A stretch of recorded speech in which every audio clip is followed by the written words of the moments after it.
Welcome to Greenlights and Ground Truths, ContentAsia's conversations with Asia's creators.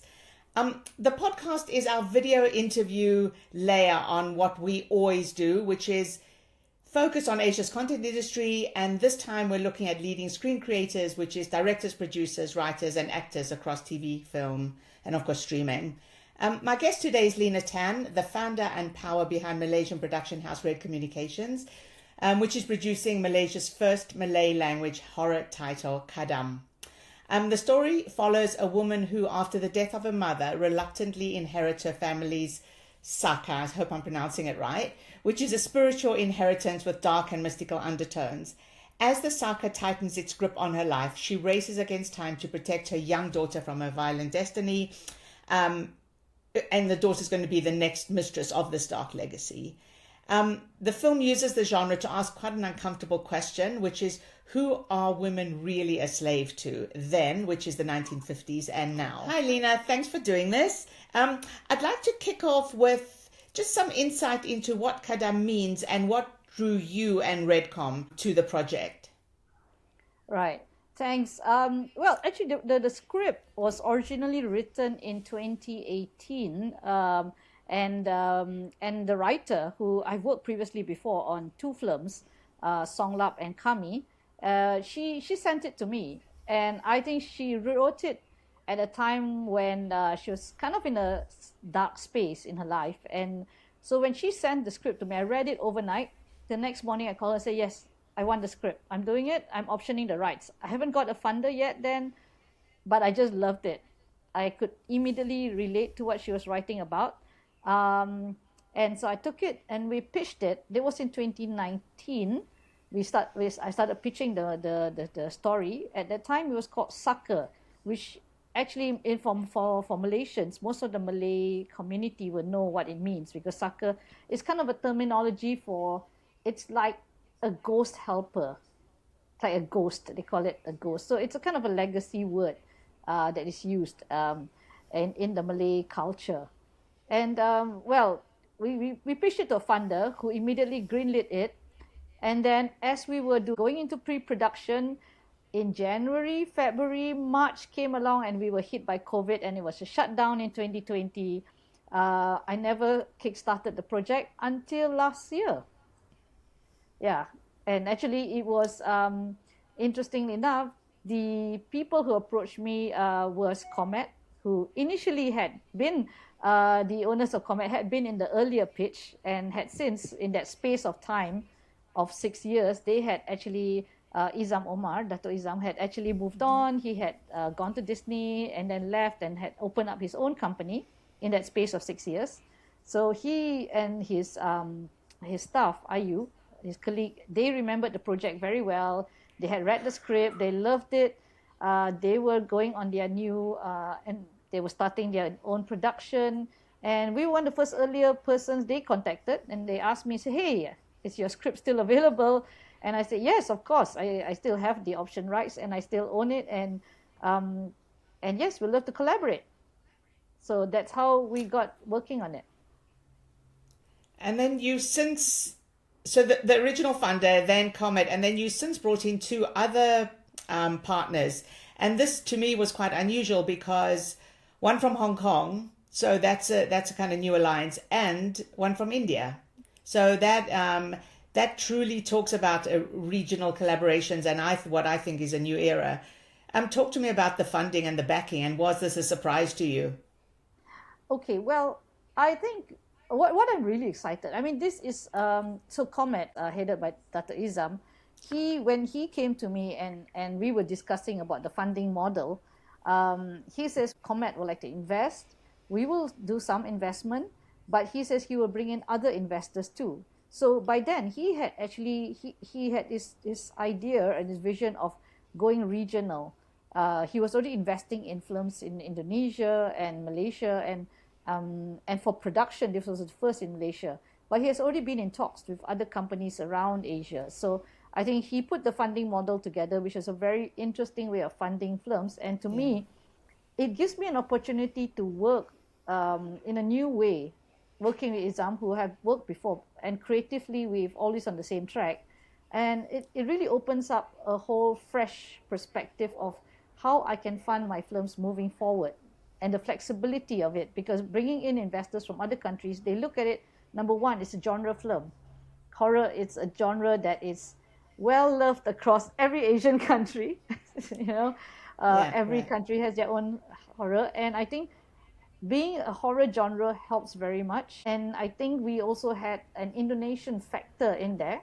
At that time, we had already confirmed our cast, Aghniny Haque, who's one of the top Indonesian actress, one of the top scream queens. She had just fresh off winning Best Actress in Indonesia Film Festival. So I think these combination of the fact that we weren't just Malaysia-centric, I think helped with the funders making a decision to come in. I want to talk to you about the risk you took, Redcom, moving into horror, first Malay language horror. Is this a risk, or do you, I mean, you obviously feel comfortable, but how uncomfortable are you? Well, it's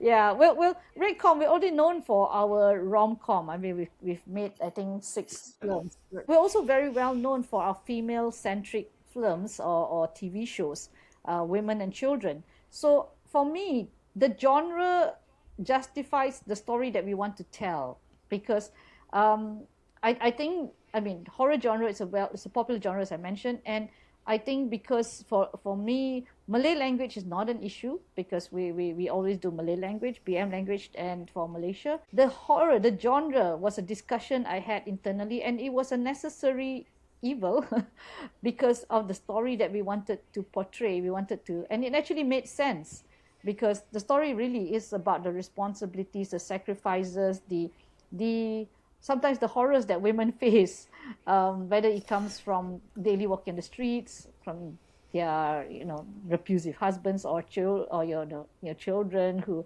they cannot handle, or just the circumstances around them when you don't have help, and when you're trying to be a good daughter, you're trying to be a good mother, you're trying to be a good wife. I think there are many horrors that women face. Yeah, and I think in those days, I guess the power imbalance is a lot bigger than it is now. So it's the theme really of women dealing with daily lives and the horror of that, as opposed to like lots of blood and gore and ghosts popping up from the drain pipes. There's certain Yeah, expectations of horror. Do you know what I mean? And yes. this looks at horror as like the horror of women's lives in every single day. But there are going to be expectations of horror. So how do you balance that kind of expectation of the fear factor with what you want to portray as just women's lives in the 50s?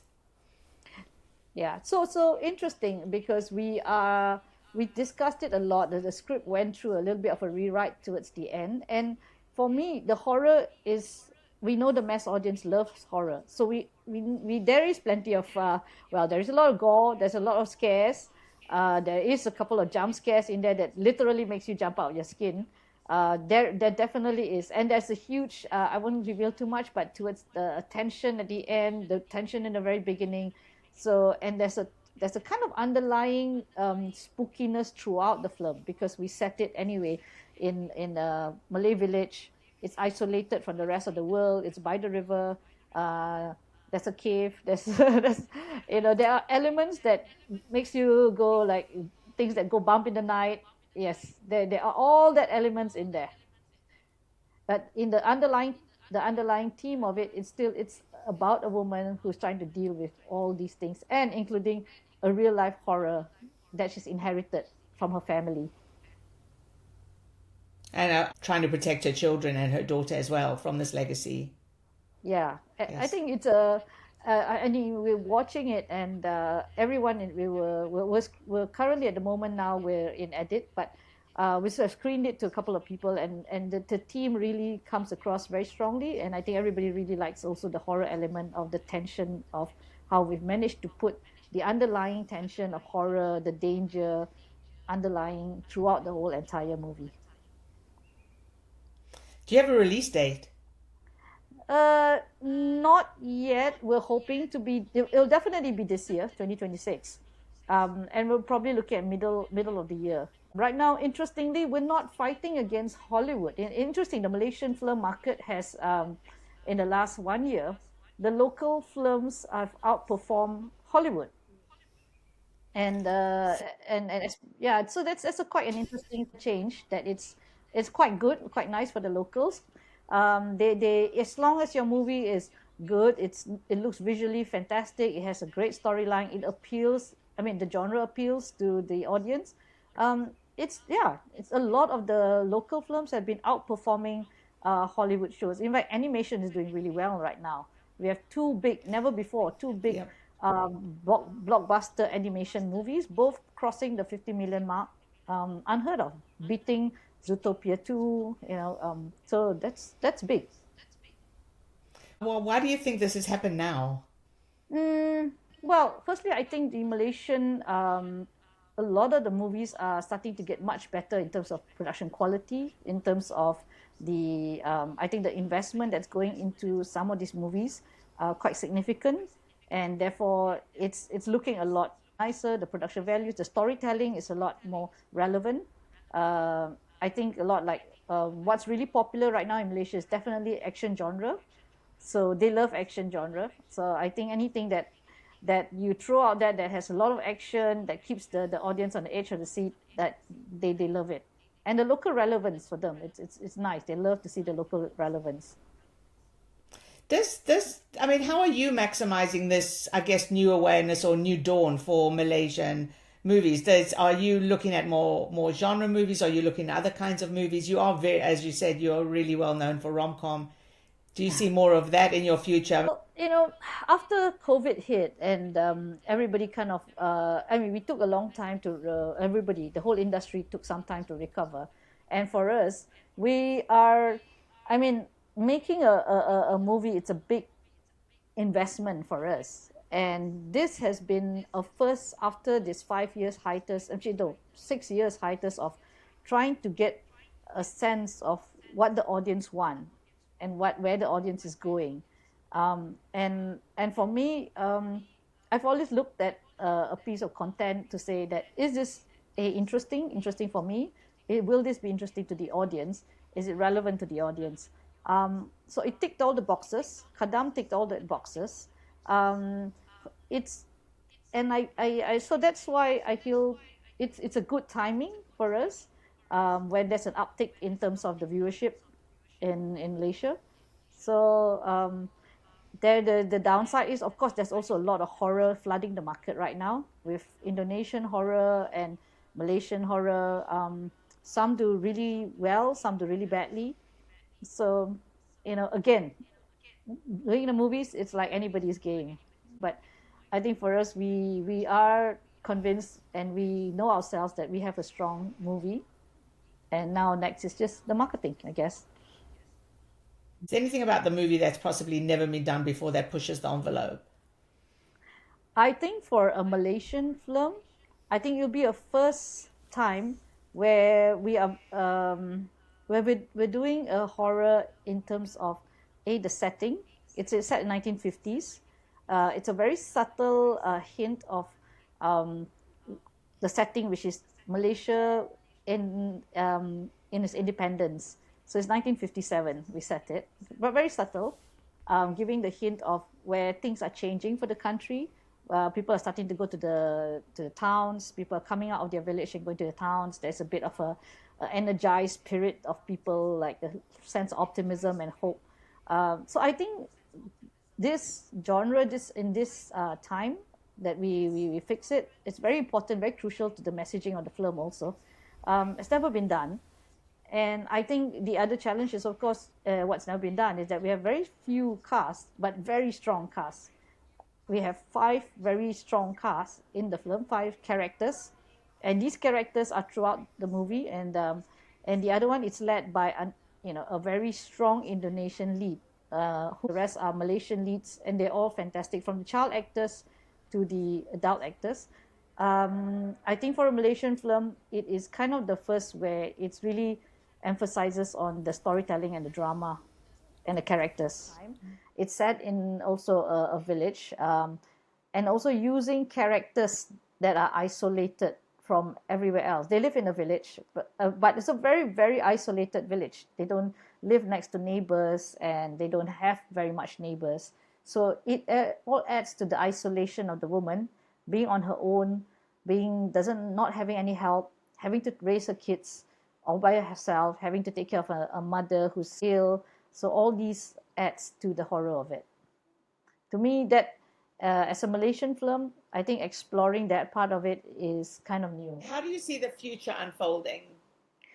I think, well, looking at the last few years of how the movie industry, I mean, where the consumption of the audiences are heading, it seems to be that the local audiences are craving a lot of relevance.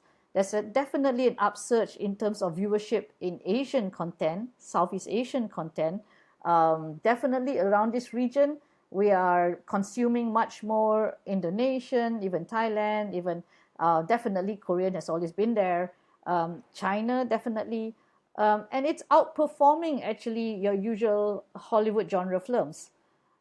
And I think this trend, we call it a trend, or where the audience seem to be heading, maybe it's a sense of revived nationalism, a sense of wanting to connect more with our roots and see relevance in ourselves, that is showing that local content that relates to the local audiences can do really well in your country. Malaysia is quite an interesting country because we're not huge like Thailand in terms of population size. We're not too small like Singapore, but like Singapore, we're multiracial. And but the majority of the audiences are Malay speaking and Malay, and therefore that seems to be where the swing of the audience are headed. The majority of the audience seem to want that local Malay language content or films that is action driven, that seems to be able to match Hollywood or match international production quality, with a clear, interesting storyline that relates to them. How does this sit with your desire to be international or regional at the very least? Actually, I think we are sitting at a slight niche because, in some ways, Redcom we don't do the big ticket action drama, action driven type of films. We're not definitely not animation producers, but we do have a special niche, and the niche we have is storytelling. I think in terms of where we would like to aspire to, obviously, is to be able to tell local stories, but on the universal scale. I think Thailand has done it really well, and from the GDH, used to be GDH, they used to be able to do that very well. And I think I think Indonesia has done some of it very well too. And I think in Malaysia, we are coming back, and our future plans will definitely look at storytelling in a strong way. How do we find some genre to add the genre in? In fact, our next movie that we're planning, there is some element rom-com. There'll always be women characters, strong female characters at the heart of whatever I do in terms of my storytelling. But it has an element of murder mystery in it, because I'm quite a big fan of murder mystery also. And that seems to be a very popular genre. And it's something quite different, we feel. But it's also universal as a whodunit. Again, it will have a lot of local elements that we're putting in there, and the color of the local elements will always be there.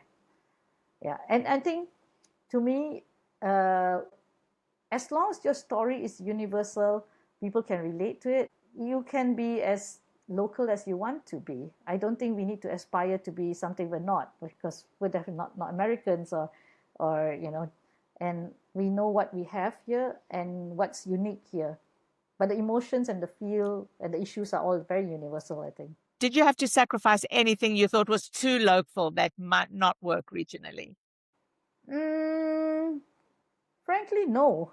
We didn't, in fact, at all. For this particular, because for Khadam especially, we didn't, because we had to set it in the 50s genre, and in those days, even English was hardly spoken, more so in the village. So language was 100% local, and from the wardrobe, nothing. We didn't have to sacrifice anything. We felt to cater to a kind of an audience. Do you see the biggest challenge facing Malaysian filmmakers? I think the one of the biggest challenges, I think, is the faith in our own ability to tell our own stories. Uh, it's that confidence that we can tell good stories, and it's the confidence of the investors and the confidence of the audience to believe also in the filmmakers. So while we make more movies in the last few years, the number of movies that have been being made in Malaysia has definitely increased a lot more. However, the number of movies that has really done badly at the movies are a lot more, and there's only a very handful that does really well at the box office. But when they do well, they do really, really well. So I think having that confidence to say, hey, I want to make a good movie and I need this kind of budget to make this good movie, and having the investors, the challenge is having enough investors in Malaysia who says, okay, it's a viable project, let's invest in it, let's see some returns. And how do we balance the commercial interest versus the art interest? And I think for me, that's the constant struggle. I don't make art movies, it's not an art film, but if you tell a film that's a dramatic film, how do we balance that? Well, number one. Number two, how do we balance that with also censorship issues? Because again, Malaysia is pretty strong in terms of the censorship, pretty heavy-handed in that sense.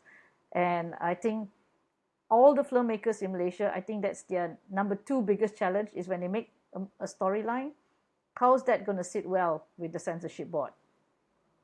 And are we going to get through it? From the words that we use to the portrayal of the people, the portrayal of the race, the kind of issues we want to speak about, how it's going to sit well. Are we criticizing the government too much? Are we criticizing religion too much? I mean, I think these is things that we find it still very challenging. And I think the role of a film, the role of it is to kind of sometimes challenge or critique some of these issues. But if we're not able to do that in a constructive way, then art just becomes mindless to me. That's how I feel. Talk to me about your next project. Well, I'm writing a script right now. My regular co-writer Rafida, I've made about 5 films with her. She's my rom-com go-to. She's the rom-com writer that I've been working with for years. So she took a little bit of a hiatus. She's coming back. She's writing a murder mystery, kind of murder mystery women-centric film, because that's her forte. It's quite exciting. We've been doing a lot of research. It's been almost a year in the making of this project. So hopefully we'll able to kind of seed it out for funding by this year. Thanks very, very much for joining us. It's been a pleasure talking to you, and I look forward to seeing Khadam and the new murder mystery. Thanks, Janine. Thank you so much. Bye. Bye.